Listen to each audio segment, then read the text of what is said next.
Here we go. 1, 2, testing 1, 2. Man, I am back like a freaking rash. I'm back. I keep coming back. This is so exciting. The Sabian Education Network that is managed by Joe Bergamini. We've had this vision for many, many years to put this together, and we've got so many great thousands of teachers globally that are involved with this here. It's just so exciting to see and be a part of this here. And when I have the chance every couple of times a month, we have a wonderful opportunity to be able to bring these people and deliver these great, great teachers that are actively doing what they're doing. They're full-time, they're cranking it up.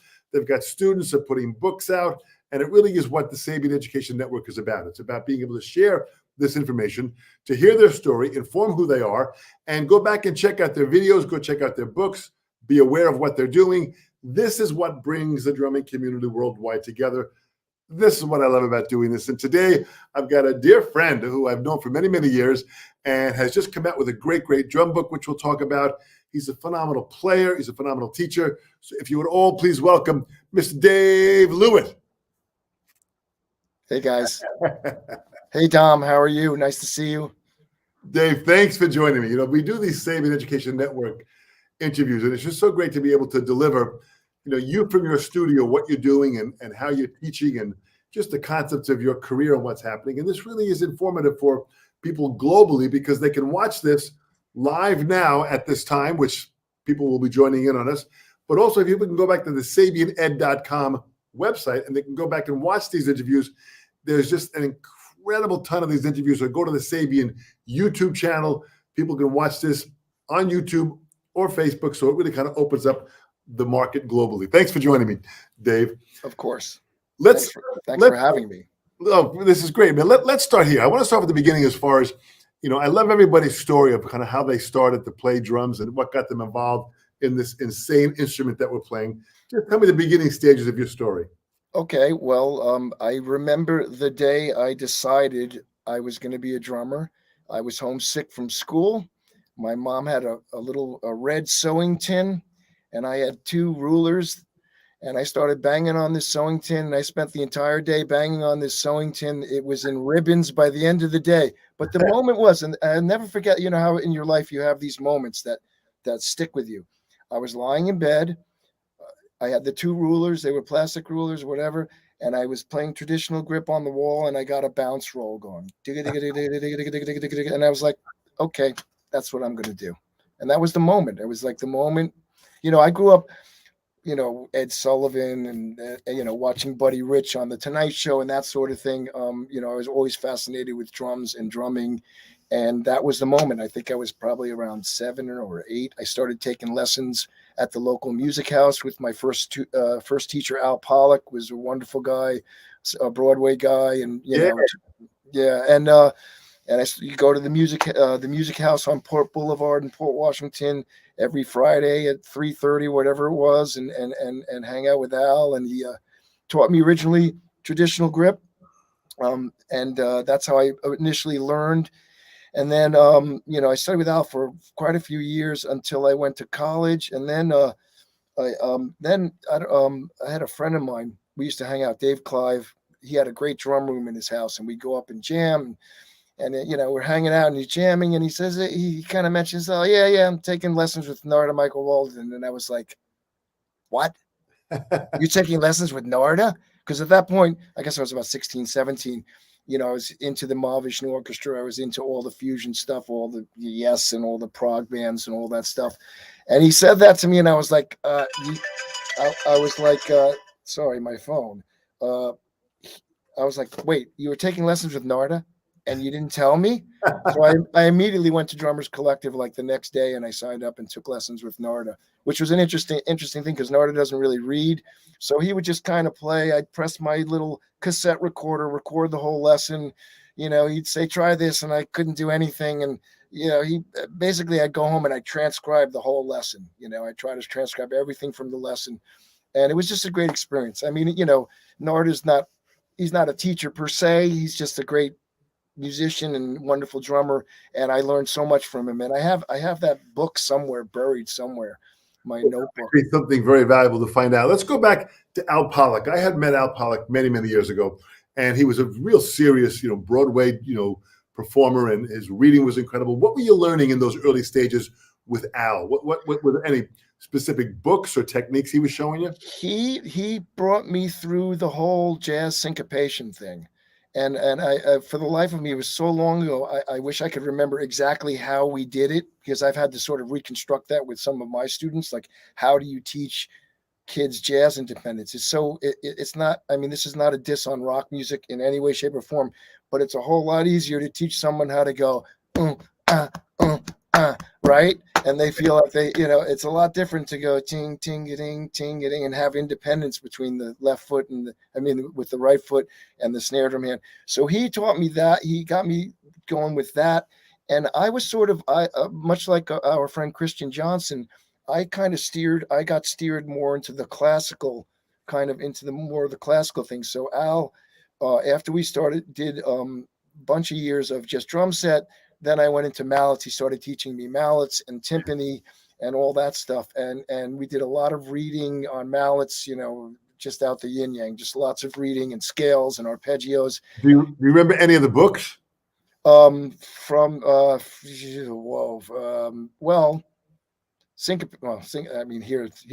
your go-to. Syncopation was, of course, the jazz book that we used, or we used it in the jazz style, a la Alan Dawson and the systems idea. And then I worked out of the Fred Albright snare drum book. I remember that. Mm-hmm. Also the Podemsky book. The Podemsky book was also like a classical thing. And also the Mo Goldenberg, that orchestral book that Mo Goldenberg has, that thick. I should have brought that.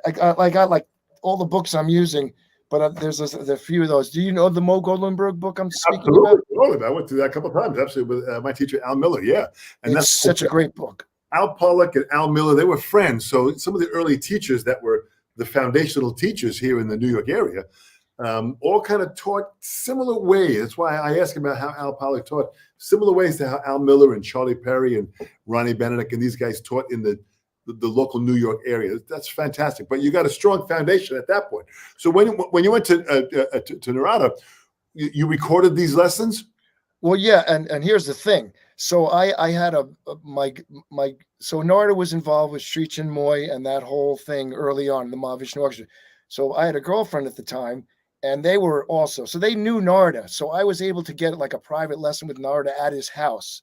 So I'm like, I'm just like beside myself, because I listened to Visions of the Emerald Beyond and Inner Worlds. Is that the other one? Inner Worlds. I mean, yeah. I knew Narada's. I listened to Narada's playing so much, so I'm like, oh my God, can I have a lesson with Narada? So I brought my two little JCC plastic tip sticks, and I go in, and Narada takes them. And he says, let me show you. He starts playing, and those sticks just were in ribbons in like 10 seconds. Just the tip flew off of them. They splintered. I was like, oh, this thing. Anyhow, but the first thing he said to me was, you got to play match grip. So I was traditional all the way. I mean, I was, so where's the camera? Hard to see the cameras here. I was traditional all the way. So that's when I started to try to start to play match grip. And it was hard, man. It was hard. And, it's interesting because there's a local percussion ensemble here in the Mamaroneck School District called The Force. And these kids all, they insist that the snare drummers play traditional grip. So I often get these kids that I teach, and they come in playing match grip, and they want to be on this percussion ensemble, so they have to learn traditional. And I could never figure out, like, how come they can't do it? I mean, why is it? So I said to myself one day, I said, okay, well, I'm going to teach myself how to play traditional lefty, because it'll be easy, right? Because my right hand's, so I get. And then I realized at that moment when I started to play lefty traditional, I was like, okay, now I understand why it's so hard, because they're just two totally different grips. There we go. Yeah. Still getting it's so it helped me to understand a little bit more. That's a hard transition from traditional to match. I imagine a match player trying to do traditional is probably even more difficult, I would think. Well, there's a different set of muscle groups that are used, and there's a lot less muscles in the traditional grip that is available. And when it's your weaker hand and you're using less muscles, and the other aspect of that traditional grip is when you put the grip into your web of your hand, that part of it, we use our pointer hands here, our pointer fingers. We use them all the time. What do you use this for? Uh, The, the answer is nothing. Yeah. So yeah. it's a very unusual grip to have in modern times. Back in the 20th century, it was highly used. And it was, used. But I mean, today now, with the music that we are called to listen to and play to, it's a different world. So it's great that you made that change. Yeah, it was tough, man. It really, I'd say I spent like 3-4 years just kind of like, it was really hard. And then, for years I was just match grip through all the metal bands and all that stuff. And then, I started teaching these kids, so I try to use it more often than I used to. I think it's part of our tradition. It's part of the history of marching drums and all. Maybe you can clarify for me. I always tell everybody the reason they developed this grip, this I can't get the camera. This grip was because the marching drums were tilted, right? Right. So they were. I can't do it. I can't do it like this. So that's where it came from. Am I right? It really was. And because the drum was hanging on a sling on the side of the person, that grip was actually very, very smart to use for where the drum is at when you're standing and or marching in movement with the drum hanging on a strap from your side. Well, when modern drum set was created and all of a sudden now the drum was in front of us and we were sitting, techniques had to adapt to the change of the instrument. So in time, it changed. And there are many players that, I mean, I don't think I have any students that are playing traditional grip. I maybe have one or two that come by. And when they play, if they're playing in a smaller trio and they're playing lightly, it works out well. But as soon as they need to play a backbeat and have more power or get around the drums faster, a lot of them are challenged with traditional grips. So we just go to matched and deal with the challenges that brings to us. And interestingly enough, Narada, who was the guy that said you got to play match grip. I mean, that guy plays traditional, and he is loud as all get out. I mean, he's one of the. It's like Stewart, the way Stuart Copeland plays. Yeah. I mean, they have and Gad, and and a whole bunch of other people. And even Gad's playing more match grip now than he's ever done before, and so a lot of guys are changing just simply because of as they're getting older and their way. Yeah, some of the guys were way back there when they were playing. Well, that's when I see Gad. He's way back there because you get the weight of the stick. But anyhow, it's part of the tradition, and I think it's important to do. And I'm glad I worked on doing it lefty because it helped me to understand how difficult it is for someone to transition from match grip to traditional. Because I didn't understand for years. I'm like, these kids can't do anything. And but now I get it because I did it, and I was like, ooh, I can't do this either.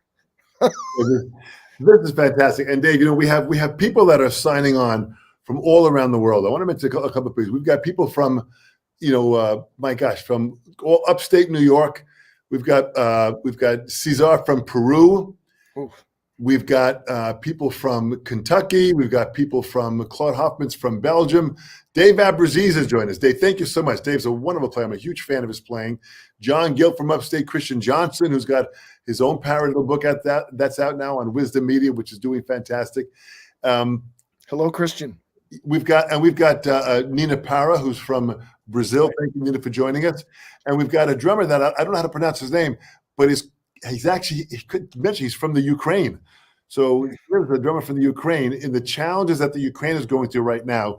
Talk about dedication. We've got this incredible drummer that's joining us from the Ukraine. Thank you so much for joining us. And just so you know, we are with you 100% in the challenges that you're going through. Absolutely. Our hearts and spirit are with you 1,000%. It is really great. And, we're even organizing things in our village now through the Red Cross to be sent down. So anyone that's involved can donate to the Red Cross, both financially and in whatever they have.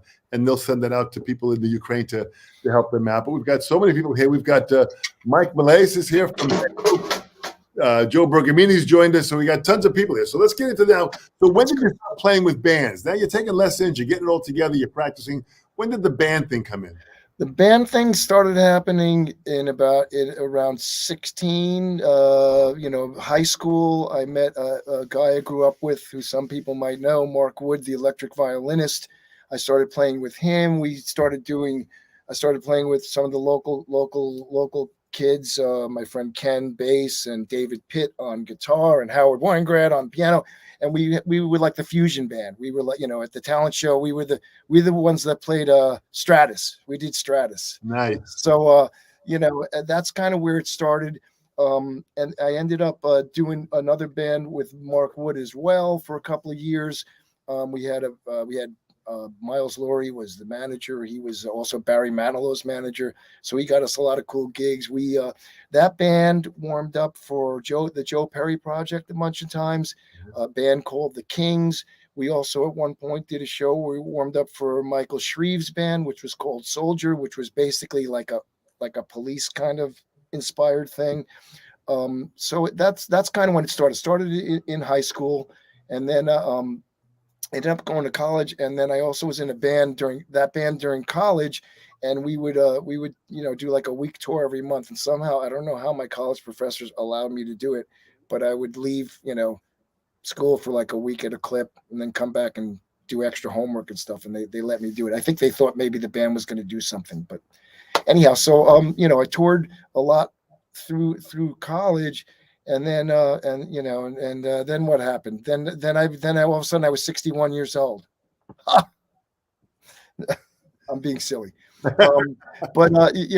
so that's kind of where it started. Started in high school, and then I toured on and off through college with that same band, and then after college, I got into reggae. I was like obsessed with reggae. So I worked with another band for about 10 years, local band. We had fair amount of local success, big club band. It was like a fusion thing. It was reggae, funk, and did that for a while.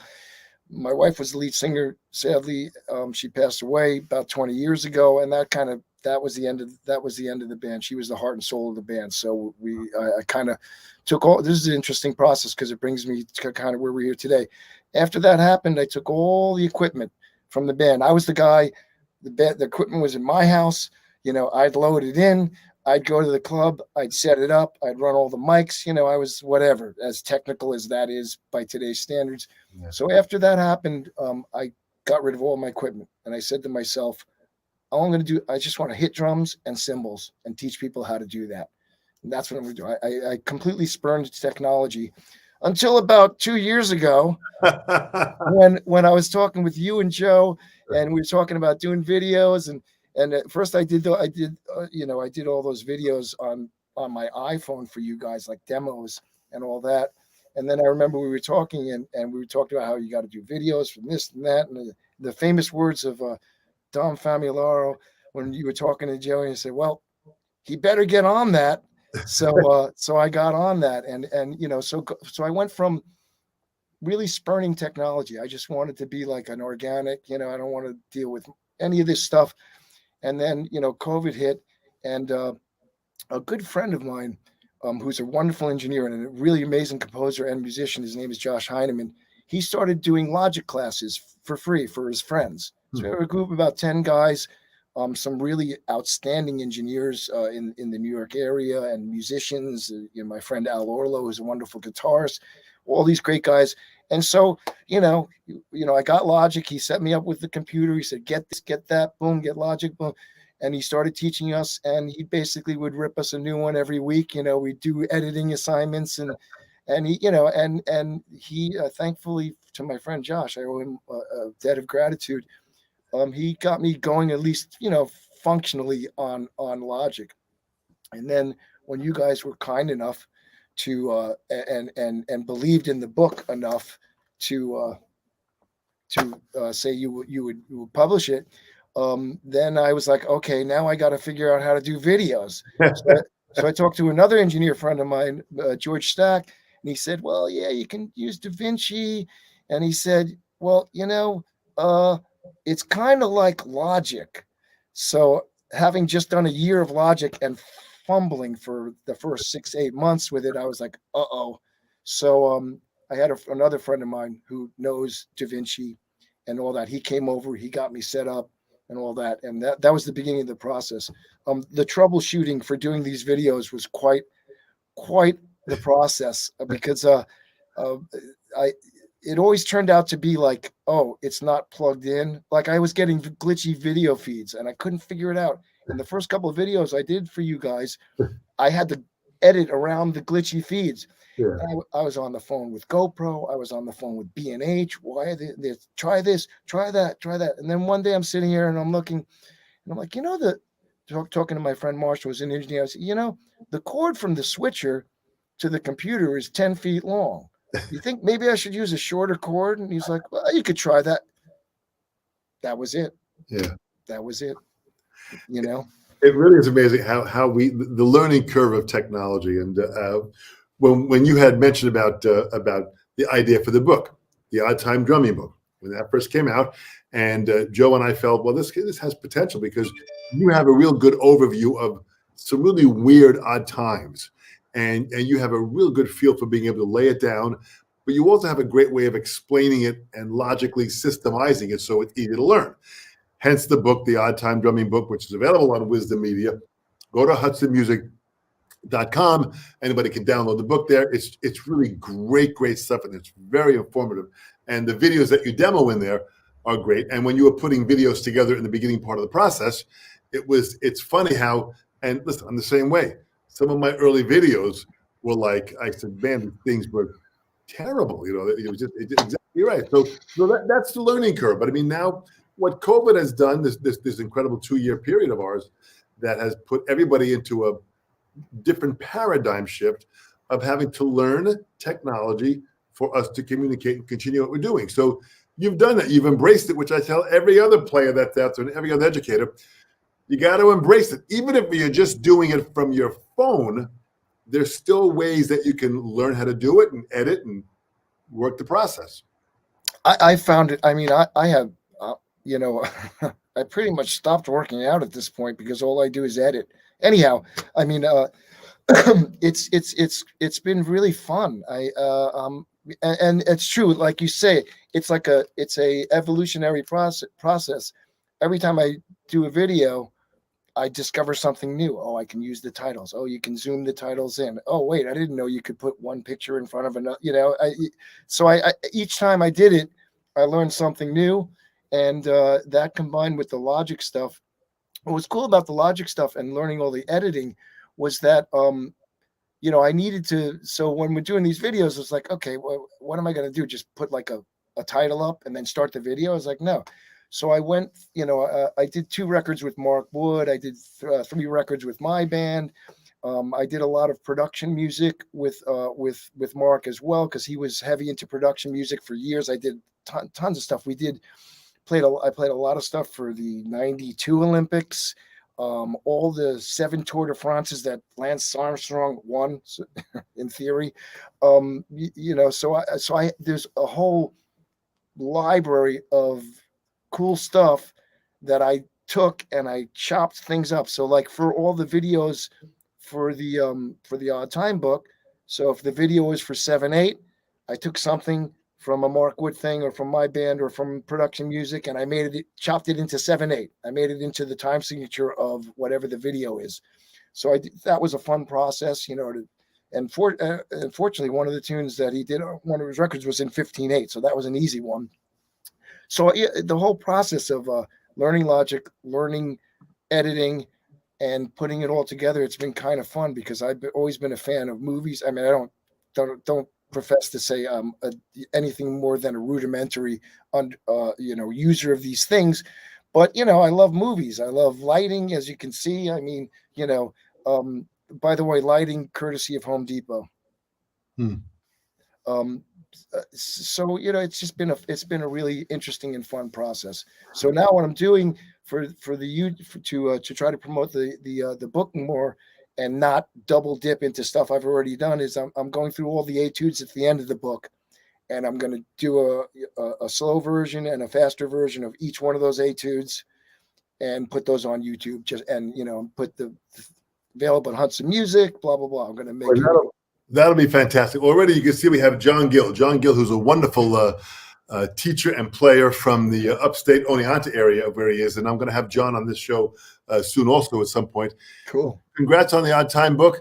I'm working on the 5/8 time with my students this week. So, I want you to explain now about just that. Thank you, John. I want you to explain kind of just the work. Let's talk about the book.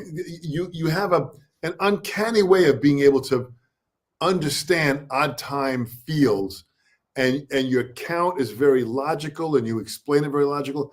How did all that come out? How did you embrace odd times? Billy Cobham. So okay. So I when I was working with Mark Wood for those couple of years, we used to do the NAMM shows. So at one NAMM, I got to meet so many great people with these NAMM shows. I got to hang out with Alan White from Yes, and I got to meet Billy. So of course, meeting Billy Cobham, like probably I have a lot of favorite drummers, but he might be my favorite drummer. That Birds of Fire, Between Nothingness and Eternity, The Intermounting Flame, those 3 records were absolutely crucial. I still listen to them to this day. I've listened to those records a billion times. So I got to meet Billy Cobham. So I'm Billy.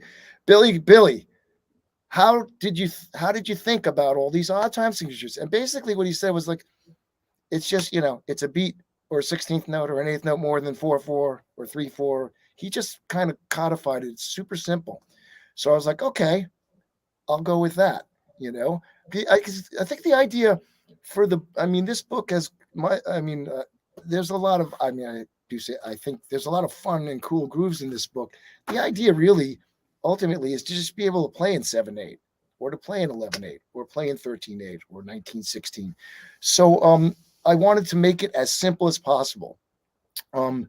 So that's where the idea of counting. And so you'll see if I count off on some of these videos, like if 17/16, I describe it as 8.5 eighth notes, right? Yeah. 1, 2, 3.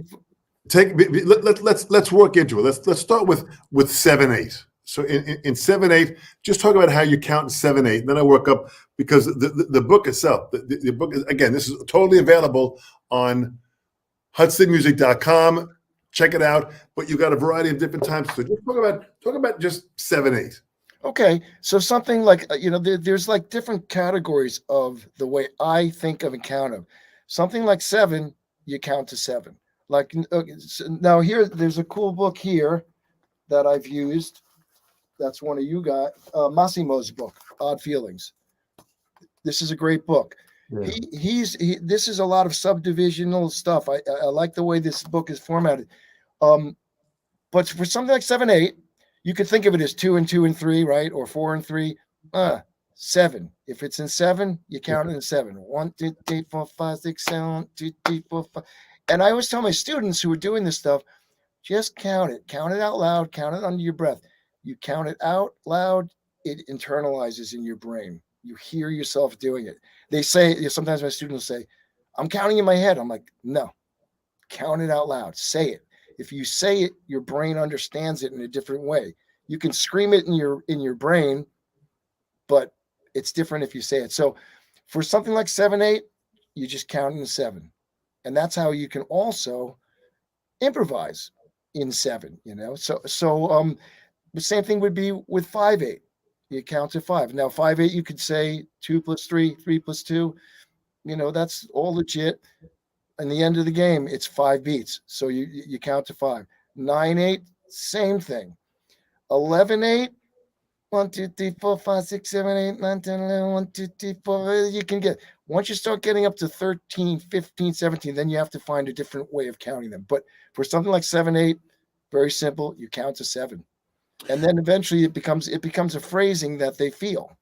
So do me a favor, just on your hi-hat and snare there, just even softly. I know you're not using your full impact of your studio version. So just play a little bit of 7/8 and just play around it and just do the count out loud so we can kind of hear it. I want to hear the beginning stages of how you do this. So can you hear me if I'm counting now? Yes. So you're just counting 1, 2, 3, 4, 5, 6, 7. 1, 2, 3, 4, 5, 6, 7. 1, 2, 3, 4, 5, 6, 7. 1, 2, 3, 4, 7. 1, 2, 3, 4, 5, 6, 7. 1, 2, 3, 4, 5, 6, 7. 1, 2, 3, 4, 5, 6, 7. 1, 2, 3, 1, 2, 3, 4, 5, 6, 7. 1, 2, 3, 4, 5, 6, 7. 1, 2, 3, 4, 5, 6, 7. 1, 2, 3, 4, 5, 6, 7. Something like that. Yeah. And the thing that for me was, the Mahavishnu Orchestra and the way Billy played and all that stuff, it was so fluid. Everything was so organic sounding. Like I remember hearing Celestial Terrestrial Commuters. I was like, oh my God, this is like the coolest thing I've ever heard. I brought it to my teacher. We thought it was in 5/4, and it was just, everything was sort of kind of a mystery for a while.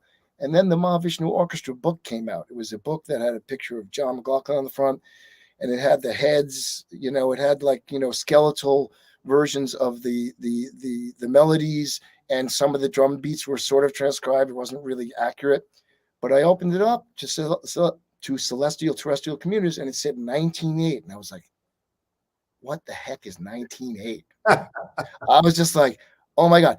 So that changed my life, because then it was like, oh, okay. How do you count that? So, anyhow, I think I'm kind of rambling, but there's certain, up to a certain point, 9/8 or 11/8, I feel like you can count those numbers. Once you get into higher numbers, you can't count to 17 or so do a couple of things. If you can, actually, that microphone that's in front of you, you don't need that there, right? Can you get that out of the frame? Sure. Yeah, let's get that out of the frame.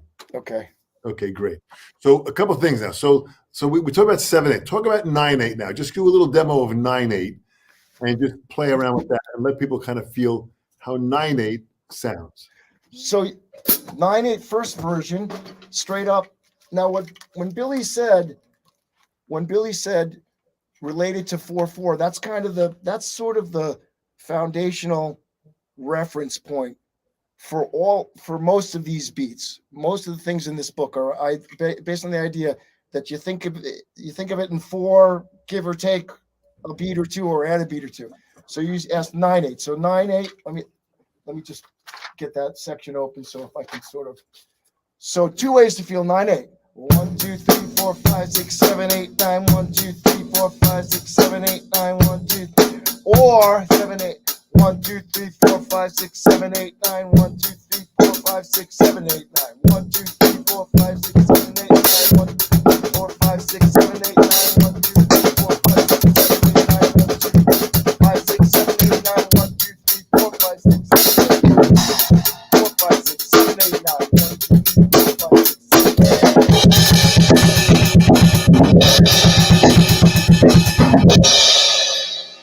I threw in some Billy in there. And the other thing is, so there's different, when you get to the higher time signatures, there's different ways you can subdivide it. Right. So the larger the number, the more possibilities there are. So when you're playing and you're grooving this here, that gets to a point where you're not even thinking in 9, you're just feeling the melody. I think that's a certain point of what Billy was talking about. I've known Billy for well over 50 years, and I've seen him play many times, and he always never ceases to amaze me that, it doesn't matter what time signature it's in, it just feels so comfortable. He's the master. He really has that. And interesting enough, in the early days with Mahavishnu, when it came out, when there was a song that was in like 15/8, Billy would be playing, but we got to remember, Billy plays open-handed. So what we'd have his left hand on his hi-hat, and he's moving his right hand around. So when we heard this on a recording before we saw Billy, this is way before the internet, we would hear the recording, and we're trying to figure this out cross-handed, play, and we are like just completely perplexed on the brilliance of what Cobham was doing, until finally I went to hear the band, and not only did I finally see how he was playing it, but that band, you saw the electricity between all the players. There was like a union they were all literally one unit. It was an amazing band at that time. Yeah, they were, and even Billy. I unfortunately never. I saw Billy Cobham play a number of times, but mostly with the George Duke band, and it was all it's post Mahavishnu. And by the way, my cat always comes to visit during my lessons. So she came by. Her name is Lilu. And anybody who knows the reference of Lilu, you're very cool. It's from a movie.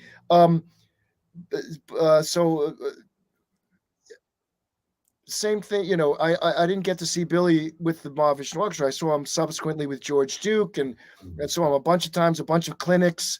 many times. But I did get to see the Mahavishnu Orchestra with Narada when they played. They were touring with Jeff Beck with the Blow by Blow tour, Wow. which was also another record that was very, very pivotal for me. And there's a cool tune in 9/8 on that record as well. And I saw them. My dad took me, rest in peace, Dad. My dad took me to Avery Fisher Hall to see them. I think I was 12 or 13. Nice. And I just remember like running up the aisle to get close to John McLaughlin. And, I was just like a little kid. So they kind of let me run around, and I would just go up and just be there like, oh my God. I mean, McLaughlin, his music moves me so deeply. Yeah, it blew me away. Ralph Armstrong on bass and Narada just killing it. It was, and then also at the end, Jeff Beck jammed with McLaughlin, and McLaughlin is just doing his thing, and Jeff Beck is just kind of standing there like, it was great. It was a wonderful. All these great musicians. I had the chance of recently interviewing Ralph Armstrong for the Sessions panel that I do, and Ralphie is just a phenomenal player. He comes from a very musical family. There was a movie about his dad called Louie Bluey that was about his dad and his dad's poetry and music and everything. But the collection of those musicians, it was such a unique, eclectic thought process of what it was. So just play me, if you would, 11/8 now. Give me a little 11/8 demonstration. All right, a little 11/8. I'm just opening my book so I can have ideas so I don't blank. Yeah. You want me to count too? Yes. 1, 2, 3, 4, 5. So the first version is I'm going to play in 4/4 and just add whatever I need to make it 11. 1, 2, 3, 4, 5, 6, 7, 8, 9, 10, 11. 1, 2, 3, 4, 5, 6, 7, 8, 9, 10, 11. 1, 2, 3, 4, 5, 6, 7, 8, 9, 10, 11. 1, 2, 3, 4, 7, 8, 9, 10, 11. 1, 2, 3, 4, 5, 6, 7, 8, 9, 10, 11. 1, 2, 3, 4, 5, 6, 7, 8, 9,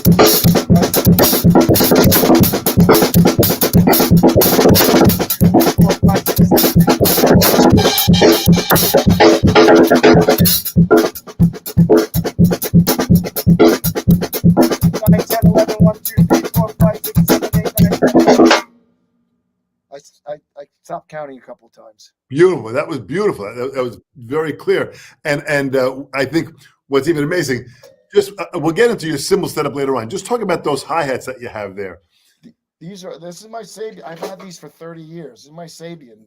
I don't even know if they were considered AAs or AAXs. It just says Sabian. Yeah. They were probably the AA model of what they were. Yeah. And they still sound just so, even with the mic that you have here, they sound fantastic. Yeah, I love my cymbals, man. And I always make sure you can see the Sabian logo. Yeah, in my videos. I want you to talk about the cymbals later on too, but let's talk about 13/8.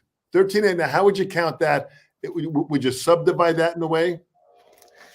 All right. So once you get to 13, then you got to figure out. I mean, I think I always say it's syllabically.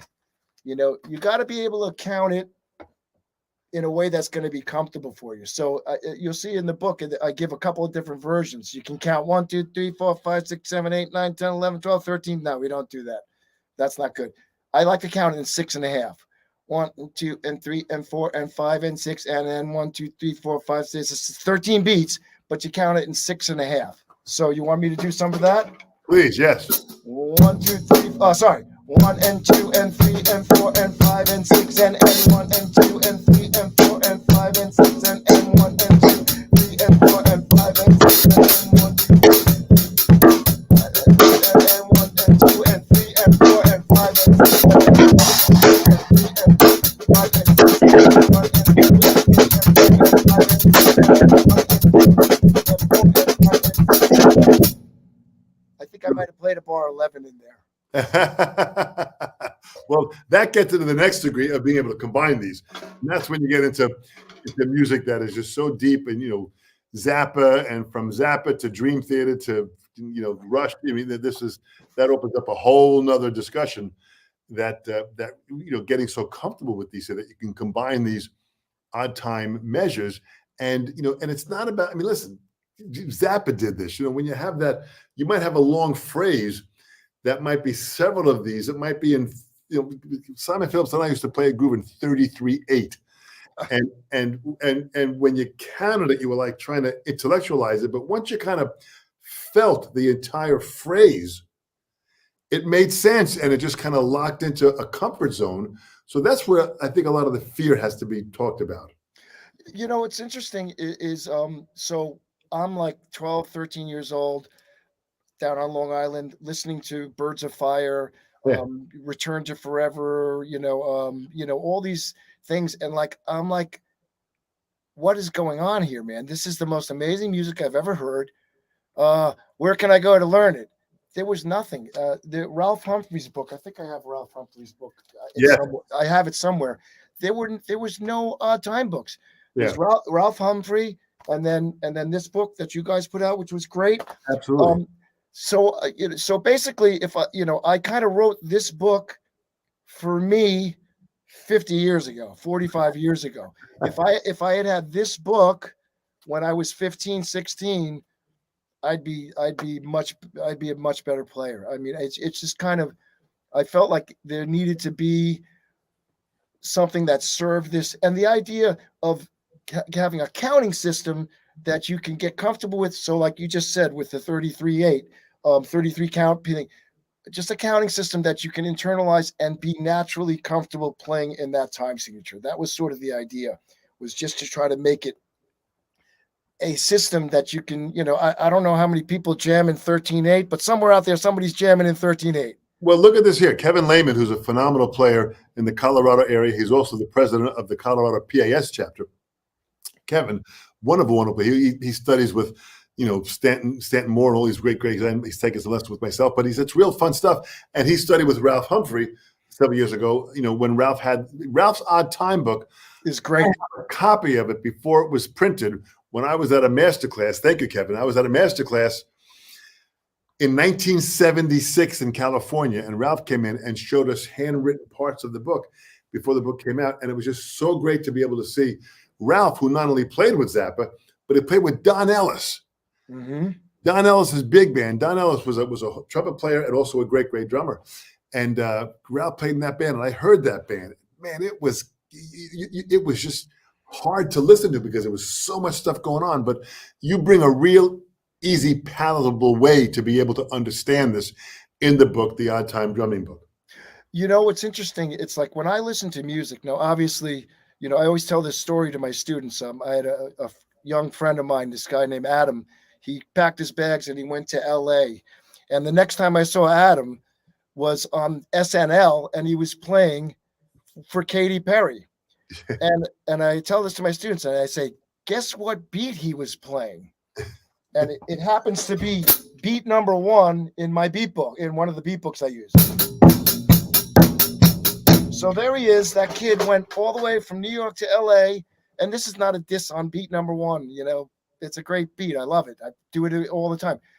But he went all that way, and he's playing beat number 1. So my point is that when I listen to music, if you listen to radio, it's always in 4/4 or 12/8, maybe a 3/4 if you listen to gospel or something like that. But when you get to the odd time signatures, I got to figure out what they're doing. And that's why I always find Dream Theater so challenging and interesting to listen to, because they change it all the time. Yeah. With the Mahavishnu Orchestra, you knew that the songs in 11 or the songs in 9 or 19, it's mostly in 9, and they don't change it. I went to see McLaughlin, the Jimmy Herring, John McLaughlin tour a couple of years ago, pre-COVID. And he had a wonderful drummer. I don't remember his name. He was phenomenal. But this guy was playing all this odd time stuff, but he wasn't playing the downbeats. He was improvising around the beat in 11 or in 7s. So my head hurt by the end of that night, because I'm like, what time signature is that? I need a downbeat. Give me a downbeat. Anyhow, but the idea is, as we said, is to get a comfortable system that you can play in these time signatures. That was the goal of the book. You mentioned Mike Portnoy, who is another very dedicated Sabian artist who's been with the company for years. Mike, I knew Mike when he was a young kid here in Long Island, living in Long Beach, and Mike was always a talented player. His ears were huge to be able to listen to from someone like Bonham to Ringo to Neil Peart. But when Dream Theater first hit and came out, it was just so intriguing to hear this, intellectually emotional music that was coming out that had all of this odd time stuff in there. And unless you make the effort to step into the odd time world, it's kind of hard to understand it. So I would highly suggest everybody, hudsonmusic.com, the Odd Time Drumming Book. And what you have on there also is the great videos that you put together to explain this stuff that just totally clarifies and takes any of the mystery out of playing odd times. That's the goal. That was the goal for sure. And I think I have to ultimately give Billy Cobham the ultimate credit because he codified it in like 2 sentences. So it's just a little bit shorter than 4/4 or longer. I was like, there it is. There's a book right there. Yeah. And listen, Billy is extremely humble in what he does too. He's another great Sabian artist for many, many years. And as Sabian celebrates 40 years of being on this planet as an incredible force of nature in the percussion industry, all these players like Cobham and Mike and yourself, it's the magic of this company that not only do they make great product, not only do they support education, and now we've got the Sabian Education Network. This is all a part of the process here. So if you would, just talk about your cymbal setup, your Sabian cymbal setup. Well, we got here, got to get rid of the cat. My Sabian Thin Crash, I've had this cymbal for, can I give you the, wait, I can't give you the view. I've got my Sabian AA Thin Crash. Let me see if I can get my camera going here. Then I've got my Sabian AA Splash. Here, let me show you this way. I can do it a little easier. There we go. So this is the Sabian Thin Crash. Wonderful cymbal. My new cymbal, Christmas present from my wife, is my 18-inch Sabian AAX. This cymbal is amazing. It is so beautiful, crystal clear. I love it. I've got my Sabian AA Ride. It's worn off. It's AAX Stage Ride. Beautiful cymbal, really brash. It cuts. I love it. I got my Chad Smith cymbal, my Chad Smith China type, and that's it. And then my old Sabians. I guess these would, Dom, we said they would have been AA. Those are AA, yeah. Yeah, I've had them for 30 years, man. Every recording I've ever done, it's that hi-hat, those hi-hats. Yeah. I love the cymbals. And I got the Chad Smith, Chad Smith China. I met Chad by accident at an art show in the Hamptons years ago.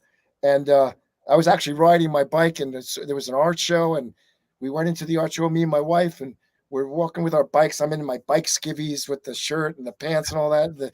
And I see Chad Smith, and I'm like, that looks like Chad Smith. So I go up to him, and I'm like, are you Chad Smith? And before he could say it, he says, I know you're Chad Smith. And at the time, I was, a lot of students were into the Chili Peppers, so I was transcribing his parts all the time for them. So I said to him, I said, Chad, I love your drumming, man. I'm a huge fan. I transcribe your parts all the time for my students. He loved that. So we talked for a little bit. And my wife, she was very dismissive because I see people I know all the time. And so she didn't really, she didn't even like pay attention. She ignored him. And then we walked away, and I said, do you know who that was? And she's like, that's one of your old high school buddies, right? And I was like, no, that was Chad Smith from the Chili Peppers. She's like, what? It was pretty funny. But so I got my Chad Smith China cymbal. Chad is been a dear friend for many, many years. I remember him when he was going to MI, and he came into several of my master classes. And when I put together the Drum Together video, he was one of the first guys I called. He's got a summer home out in Montauk out here on Long Island. That's where we met him, yeah. Yeah, so I was able to organize a studio out there for him to come out and play. And great guy. But another guy that plays, he brought that Detroit sound, that funk Detroit Motown sound into the rock part of this. So there's a lot of this mixture of these great creative minds that we have access to. But boy, your cymbal setup is great. You've got a great wide variety of sounds in there. And what's amazing about Sabian is they keep on changing, they keep on innovating, they keep on pushing the envelope of sounds and metals and thin, thick bells. It's just blows my mind that I've been with them for well over 30 years, and they never cease to amaze me in their creativity and their expertise on how to make cymbal. They've been very nice to me. I haven't really dealt with them recently, but I mean, I'm a Sabian guy and have been for years. But back when I was doing the NAM shows, they were very. I don't know if Bobby Booz is still with them, but they were very helpful. They supplied me with cymbals for the NAM shows, and one of the NAM shows we were doing the Zoom booth, and we were warming up for Dweezil Zappa. So it, but they were always very supportive. That I'd come to the NAM show, go to the Sabian booth, and they'd give me a cymbal bag that weighed 50 pounds. They said, "Here, you use these." So they were always very supportive back in those days when I was kind of out there more. Now I'm more teaching than well, they still are that way. And Christian Stanke is now the artist relations global manager. What he does, and Christian is a brilliant mind, and he worked very close with all the top artists. He was very, very close actually with Neil Peart, and did many things with him. And it was just amazing to see how Christian has stepped into the world of each of these artists to find out what they want and what they have. And that's kind of what Sabian does. They want to make sure that each artist is happy and content with the sound that they're looking for. And it's just a magical world of cymbal sounds, which again never ceases to amaze me. Well, I mean, all their stuff sounds so great. I mean, it's just what do you want to pick and choose to create your palette? It's pretty endless what you can do with the incredibly vast array of sounds they have. It's wonderful.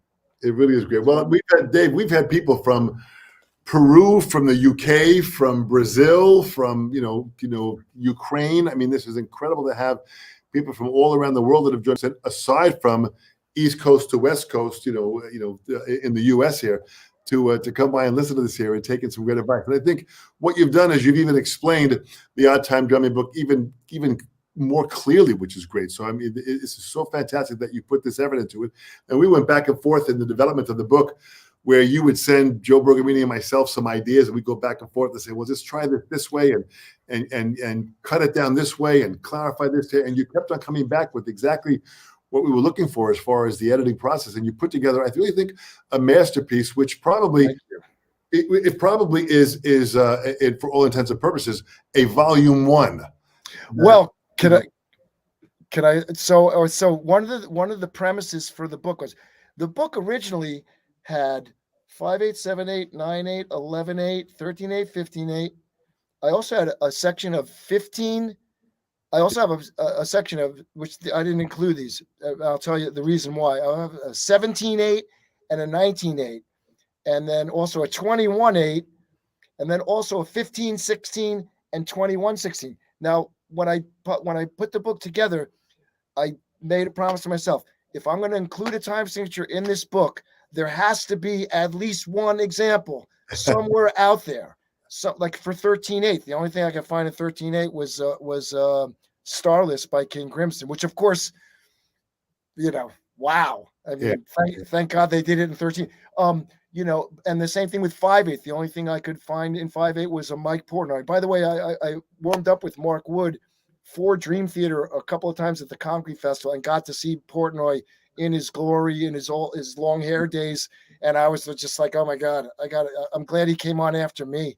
I'm glad I didn't have to come on after him. He was great. So what's my point? So my point is that I didn't include 21/16 because I couldn't find a song that's in 21/16, but I have since did find one by Jan Hammer, which is called 21. So I'm like, oh my God, we could add a whole nother section. Well, you're going to have to expect it, because here's Christian Johnson, who's got Paradiddle Mania book out, also on HusseyMusic.com, which I'd highly suggest to pick up. He's got a 21/16 for you, so that's hysterical, Christian. Fantastic.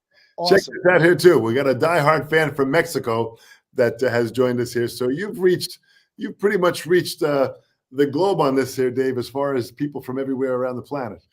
I have one more thing. So what I'm doing currently now is I'm going to get my the 15/16 section and the 21/16 section engraved, so at least I have them, and then maybe we do a second edition. We can add those.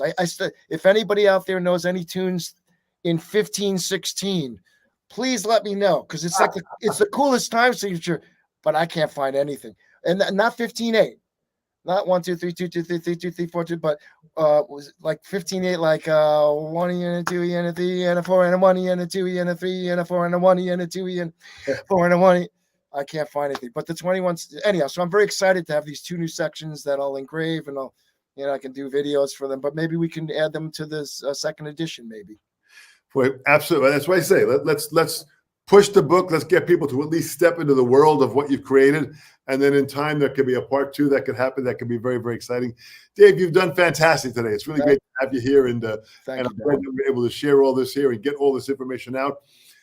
I want you to keep on going, keep on doing what you're doing. You're teaching, you're opening up some minds. You're a great teacher. Many of the comments here have just complimented how well you teach and how clear you are on what you explain. So that's an extreme help. And the SEN program, Sabian Education Network program, is about that, delivering teachers like yourself, Dave, that can go out there and inspire this next generation and clarify a lot of the fun challenges that we have on our modern drum set performance.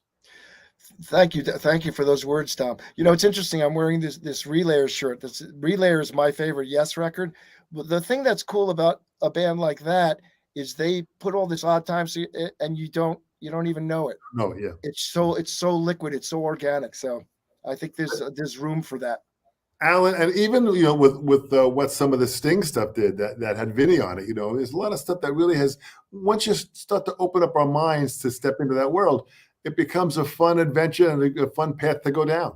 There's a couple of those in the book. I think I Hung My Head, which is, I think it's in 9. There's a 1 or 2 Vinny things in the book too. Yeah. Boy, good stuff. Well, you've done some serious research. Dave, I thank you so much. I want everyone to go out the Odd Time Drumming book, hudsonmusic.com. Go there. Hudson Music is a great company that brings all these books digitally to us, that allow us to download the stuff real fast and have access to it. The videos included, there's audio, all the stuff is in the package. So go out there, pick up the book. Dave, thank you so much. We'll be in touch the next 2 weeks. I'm going to have John Favicchia here. We're going to talk about his book, Elements, and his different setup that he has with Sabian. Dave, you've done great. Thanks so much. Stay well. Thank you, Tom. Thank you. At some point, we can get together and see each other in person. Please, from your mouth to God's ears. All right. Thanks so much, Dave. Thank you. Bye, guys and gals.